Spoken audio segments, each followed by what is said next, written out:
กองประชุมสุขโยติดตามเวียกงานกลุ่มของบริหารรัฐอยู่แขวงบริคำไซได้จัดขึ้นในวันที่25กุมภาพันธ์2026อยู่ที่ห้องประชุมเบอร์4ชั้น3ห้องว่าการแขวงภายใต้การเป็นประธานร่วมของท่านเพชรสมัยสัญญาธิจักรหัวหน้าคณะจัดตั้งแขวงท่านสุริวัลย์อ่อนตาวงศ์หัวหน้ากรมคุ้มครองบริหารรัฐคณะจัดตั้งศูนย์กลางภาคมีต่างหน้าแผนกการแขนงการอ้อมข้างแขวงเข้าร่วมทางนี้ก็เพื่อปฏิบัติตามข้อตกลงว่าด้วยการจัดตั้งและการเคลื่อนไหวของห้องการฉบับเลขที่945ทับคจสพลงวันที่5ธันวาคม2025อิงตามข้อตกลงว่าด้วยการแต่งตั้งพนักงานคณะจัดตั้งศูนย์กลางภาคลงจัดกองประชุมติดตามและสุขโยเกี่ยวกับเวียกงานบริหารรัฐอยู่8แขวงฉบับเลขที่90 91 92 93ทับคจสพลงวันที่14มกราคม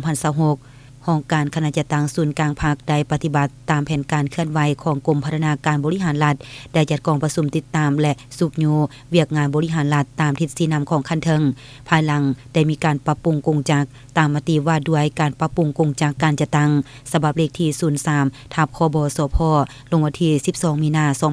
2025คันศูนย์กลางได้ปรับปรุงซับซ้อนบดากงจักรการจัดตั้งของบดากระทรวงองค์การสำเร็จแต่อยู่คันท้องถิ่นจำนวนหนึ่ง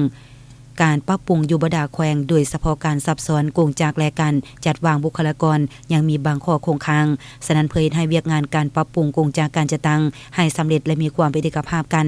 ทางสามารถสั่งรวมรายงานขั้นเทิงจึงมีความจำเป็น